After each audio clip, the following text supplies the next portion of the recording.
Welcome everybody. Thank you for joining us for our latest mobile expert interview.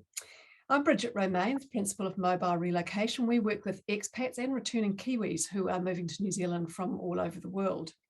We've developed this series of mobile expert interviews to make sure that you can get authoritative and accurate advice to help you navigate the many complexities of an international move. Our previous expert interviews have covered things like culture shock, expat mental health, how to get visas to get to New Zealand, which is not an easy task at the moment. And today I'd like to welcome Geraldine Collett from Halo Financial. Hi, Geraldine. Hi.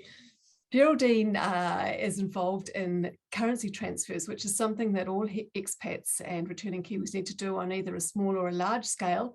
And inherent in that is a reasonable amount of risk. So you want to manage the costs associated with transferring money so you get the maximum money in New Zealand dollars when you want to spend it back here. So thanks for joining us, Geraldine. Firstly, I wonder if you could just give us a little bit of background on the exchange rate situation at the moment for people wanting to transfer money into New Zealand. You know, are some currencies looking better than others? How strong is the New Zealand dollar overall? What's the broad environment like, Geraldine? A difficult question to ask, because as we are speaking at the moment, New Zealand dollar is jumping all around, and as like normal, whether it's normal times or a COVID pandemic, exchange rates generally across the board just move every second, and I think that's something to highlight to people. Exchange rates aren't fixed for the day, so it's something to bear in mind that this morning it might be a particular rate, but this afternoon it would have moved thousands of times in that short time frame. So New Zealand dollar, it's had quite a bit of movement. It's very, very volatile, and we've seen some sort of yearly highs over the last few weeks. But you know, during COVID, we've also seen some lows. And I think something to point out is, you know, when you're watching exchange rates, we don't have a crystal ball, so no, we can't tell you what's going to happen with the rates in the future. And certainly, if any of us could do that, we'd be very rich. Unfortunately, we can't. But what we can do is give you some guidance and give you some ideas on what might happen should certain things happen. So in terms of the New Zealand dollar, obviously, when New Zealand went into the most recent lockdown, that weakened the New Zealand dollar. So that meant it was actually a really good time if you're buying New Zealand dollars from abroad or with other currencies. That is a good time. So watch out for things that might come out, data coming out that shows it could weaken the New Zealand dollars, because that is a good time to buy. Another thing to look out for is when the Reserve Bank does make announcements on interest rates, that, depending on what the announcement is, obviously causes New Zealand dollar to strengthen or weaken. So it's looking out for those little things that can tip exchange rates into sometimes a small movement, but also on occasion quite a large movement. So they're just some things to be aware of. Geraldine, I'm also thinking, you know, I'm working in my day job and international capital overseas, and I know I need to transfer money back to New Zealand, but I'm incredibly busy. How do I keep track of those exchange rates? You know, it sounds like, I mean, obviously it's a full-time job for currency traders. How can I most efficiently do that to make sure that I'm taking advantage of those little peaks and troughs? Yeah, absolutely. I mean, great question. And yeah, I actually myself, I couldn't think of anything more boring than watching a chart every day. But absolutely, I mean, that's what our guys do. We have very experienced currency specialists, and they're experts, and they do exactly that, watch screens all day and get very excited when there's a lot of movement in a particular currency. So what with someone like Halo Financial, which is obviously where I work, the guys watch the rates, and they actually let the clients know when they're moving in their direction. So they will either give the clients a call or they'll drop them an email and sort of let them know, hey, look, New Zealand dollar, for instance, is moving in the right direction for you. It might be worth considering moving your money now. But there's other ways also we can kind of keep an eye on the exchange rate, and then you can achieve exactly what you want to achieve. For instance, at the moment, you know, doesn't sound like much if you look at over the last 25 years, but $2 to the pound, if you're selling sterling, is actually pretty good at the moment. We've seen it peak at those levels over the last year a couple of times. But other than that, it's sort of been in the 180s, 190s even, through that time. So you can see quite a difference in rates. But yeah, if you have someone else watching it for you, register with a currency specialist, and they can keep an eye on that for you and let you know, so that you can take advantage of those rates. So there's a lot at stake for expats transferring money to New Zealand. It's going to be, for some people, it's going to be large sums of money. It might be their life savings or the proceeds from the sale of a house, which they want to use to buy another property here or buy a business or get re-established. How can they manage that risk? Yeah, I guess, that's something that we really want to be able to help with. And like you say, if you've got a lump sum especially, or some of these high value in a transaction, the difference that even timing can make on a transaction can be sometimes thousands, sometimes tens of thousands. And those of you lucky to have, quite a few millions, sometimes the difference can be hundreds of thousands. And what I would urge you to do is keep an eye on exchange rates, get someone to do it for you, but also be familiar with a foreign exchange chart, so you can see how much movement and what the difference is if you trade it on a particular day. And I'll use sterling against the New Zealand dollar as an example. But if you had 100,000 sterling and you were to change that on a day or at a time when the rate was 185, and then you left it a little while and then it did go up to $2 to the pound, the difference there is $15,000 that you would end up in New Zealand with as an extra, just on that exchange rate and just on the movement. So whilst, yes, you don't want to be watching charts all day, every day, do be familiar with what they look like so you can see, the difference that these exchange rates can make. In terms of the mitigating the currency risk, just keep your options open. Don't leave it till the last minute, and so that you do have to take the exchange rate on the day that you are moving, or the day that you arrive, or the day that you need it to happen. The more time you have, the more time there is for you to get a great exchange rate. And a range of solutions. It's not just about a rate and deciding whether to make that exchange or not. It's putting something in place so that you can mitigate that currency risk, and that is the range of solutions that are available. There's quite a few available, and I won't go into them all in detail, but things like putting an order in is what we call a market order. So if you're coming from the UK and you have sterling to sell, for instance, and you want to reach that threshold of $2 to the pound, you can put in an order with us for $2 to the pound. And what will happen is, when it hits that threshold, you will automatically buy that currency. So that means that is held for you.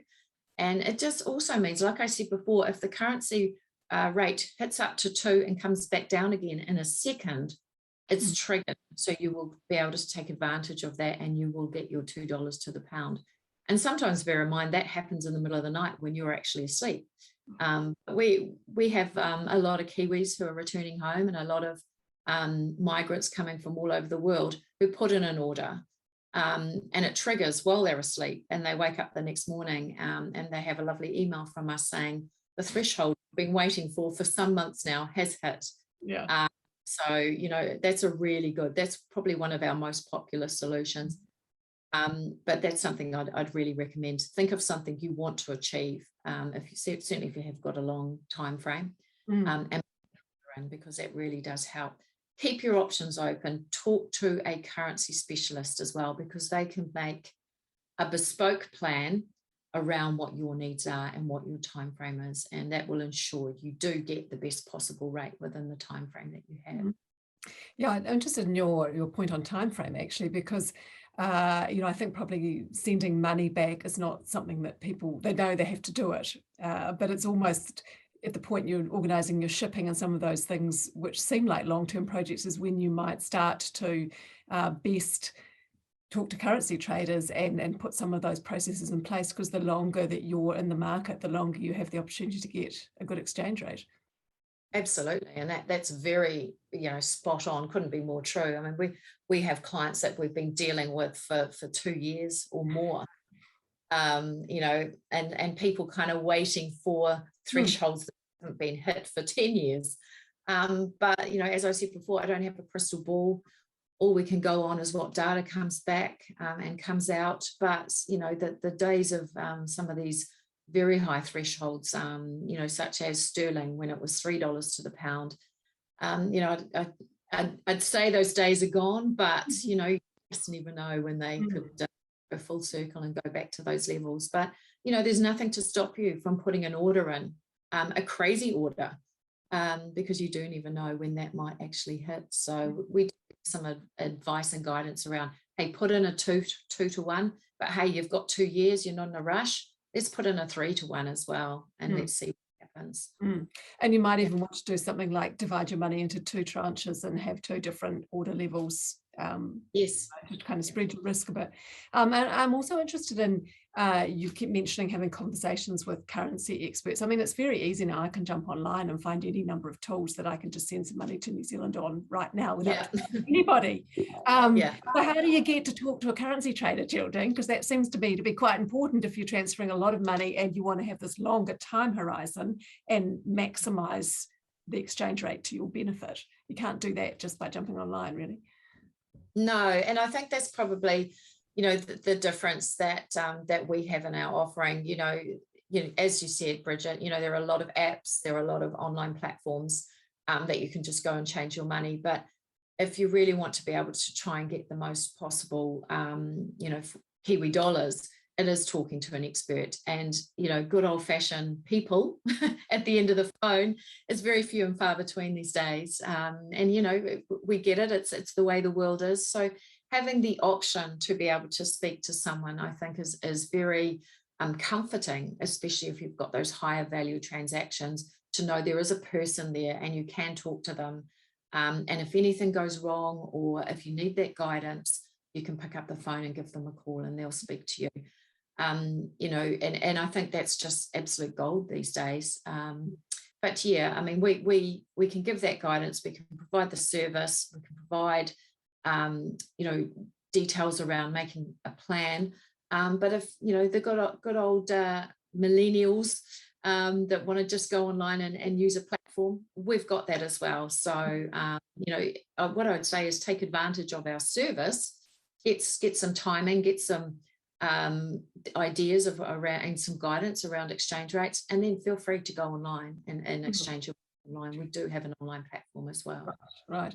And is that personal support from exchange rate specialists, is that an add-on? I mean, do you pay extra for that, or is that just if you're on the platform you can access that?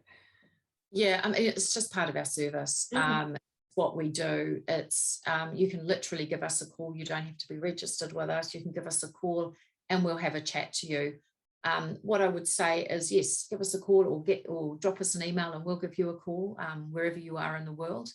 Have a chat to you about what your needs might be. You don't have to use us. You can even just register with us and get either our daily, weekly, monthly updates, which are all very, very good. I think if you're kind of nearing the date where you do want to trade some money, which obviously some people will be, it's definitely worth getting our daily updates. We have New Zealand dollars against whatever your currency pair is. So we can provide a little bit more of a daily insight. If you're still a wee way off, you might want to leave it to a weekly or a monthly. And again, have a chat to us. You don't have to use us, but take advantage of the guidance and information that we can provide you. Just while we're talking a little bit more about Halo here, one question I ask, and is often asked of me by clients, is what's the difference between using a transfer service like Halo and a bank to send money to New Zealand? I mean, is Halo safe? And a good question. Yeah, I would be asking it myself. yeah, absolutely. And I think, given what's been happening over the last 18 months with the number of scams and hacking of accounts out there, it is very concerning. So yes, Halo is FCA authorised, so we are regulated in the UK. I would always say to anyone who is thinking about using a currency specialist of any kind, do check they're regulated for wherever country they are headed up. You'd need to make sure that they are and that your money is safe should something go wrong. So in terms of Halo, yes, we are FCA authorised and regulated. So we are regulated the same as any bank, any UK bank would be. So we are as safe and secure. What we do when a client transfers their money to us for us to convert to the currency they choose, that money goes into a client account. It's a segregated currency account, separate to Halo's account. So should Halo go bust, the client money is safe and will be returned to the client. So there is no concern there over the safety of client money. But just again, reiterate, do make sure if you are using a currency broker or a currency specialist that they are regulated, because you want that, that safe and secure protection around your money. Right.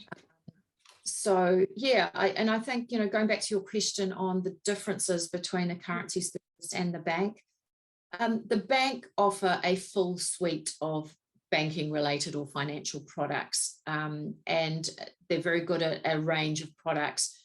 They don't specialize in foreign exchange. They don't really have the time to go through the details and give you some guidance. They don't offer a range of solutions. They will provide you with the rate at the time, and you basically have to decide whether you'll take it or leave it. And then you sort of think, okay, I'll think about it and I'll ring you back. And when you ring them back, of course, the rate has changed again.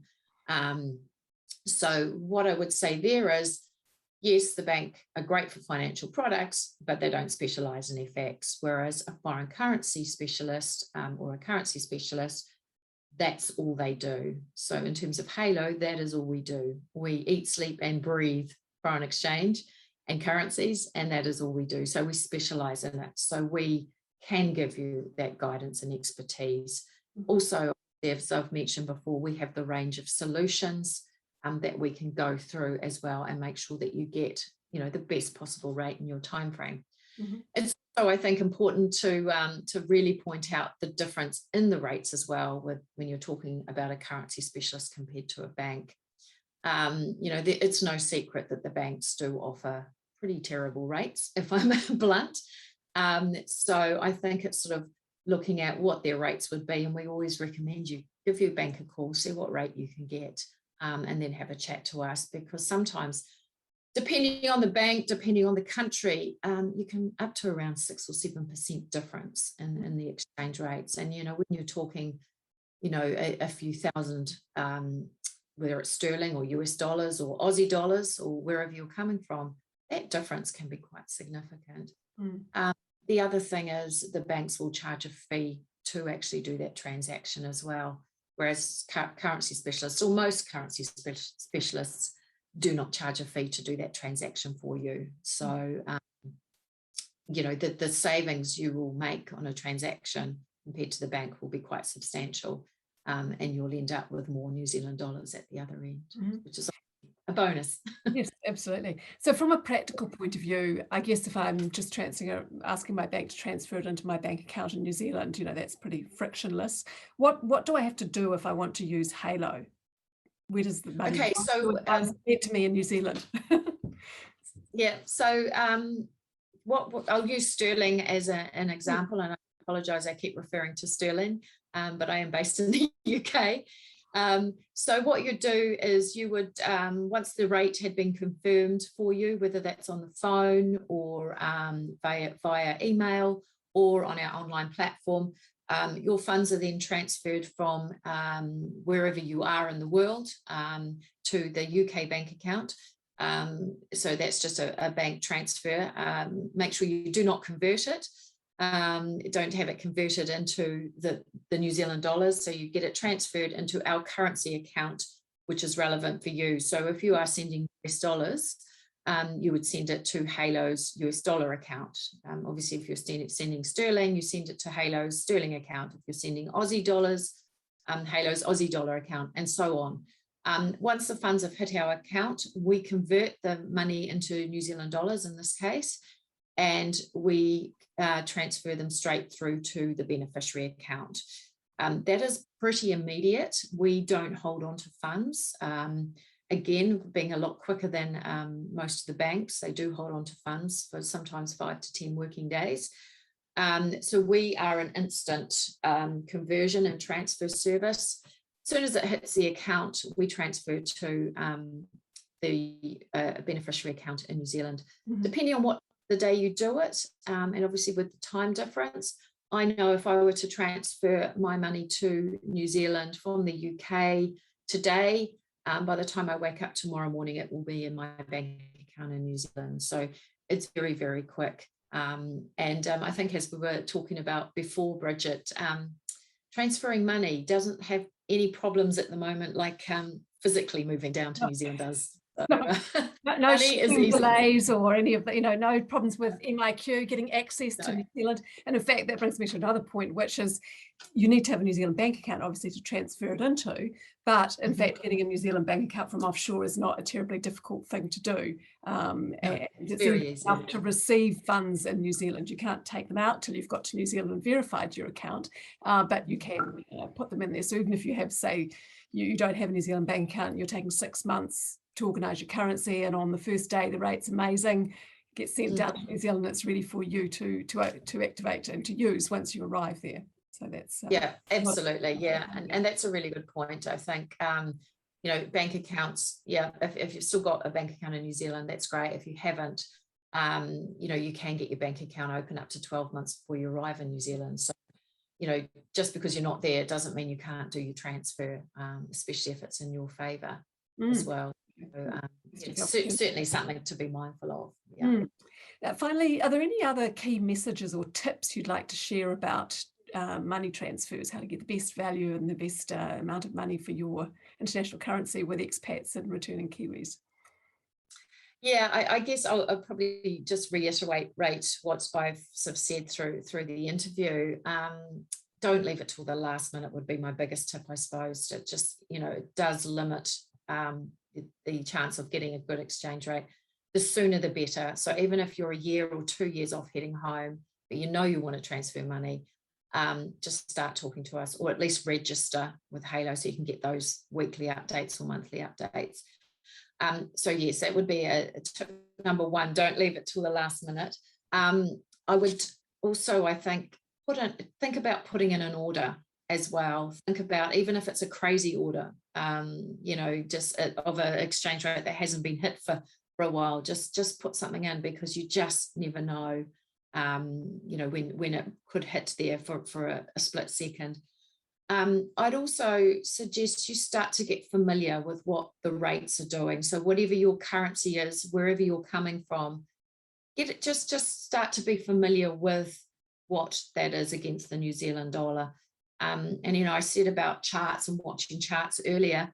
Do have a look at a chart. I mean, obviously not all day, every day, but have a look at what the New Zealand dollar's been doing against your currency, but even the last 2 years. So do look at what was happening before COVID as well, and just be familiar so that when it hits a certain threshold that it is good and you're going to be really happy with that rate. So do get familiar, educate yourself, see what trends have been happening with those currency pairs, so that when you do have to make a decision on transferring, you are happy about it, educated, and the guidance that you receive, that you've had some great guidance and help on that. And the other thing is just be mindful of the other solutions and options around exchanging money. It's not simply here's the rate, off you go. Kind of thing. So hopefully those tips have kind of come through and will help people get the best possible rate in New Zealand. Yeah, and what's the best way for people to contact you, Geraldine, or Halo? I guess you're a great starting point. Geraldine, of course, is an expat Kiwi herself. In the last year, she's been in New Zealand, and now she's back in the UK, and maybe she'll be back in New Zealand. So she knows what it's like to be an international expat. So if people want to either contact you or look at the website, how do they go about doing either of those things? Yeah, well, I guess depending on where you are in the world, I think probably email is going to be the best contact for me. And look, I'm happy to help anyone. So please feel free to reach out if you need some help or some tips or anything. I'm there to help. So my email address, Bridget, will you provide that, or Yes. shall I say it's geraldine.collett@halofinancial.com, but we can obviously provide that, or go to halofinancial.com and have a look at the website as well, or you can just, even if you want to call back, just drop me an email and we can give you a call wherever you are in the world as well. So that's not a problem too. Fantastic. Great. Well, thank you, Geraldine, for joining us for our latest mobile expert interview. If you'd like to see more of our interviews, take a look at our website, www.mobile-relocation.com, and there's a whole raft of other interviews and Move to New Zealand resources there. So thank you for joining us, and we look forward to seeing you next time we speak to an expert. And next time round, it's actually going to be about moving your wealth from the US to New Zealand, which is a very fraught process because you're liable for tax in both places. So you have to be carefully managed, not just exchange rate risk getting the money there, but the ongoing risk of having to pay too much tax is something everybody wants to avoid. So anyway, thank you for joining me, and I look forward to seeing you next time. And thank you, Geraldine. Pleasure. Thank you. Bye.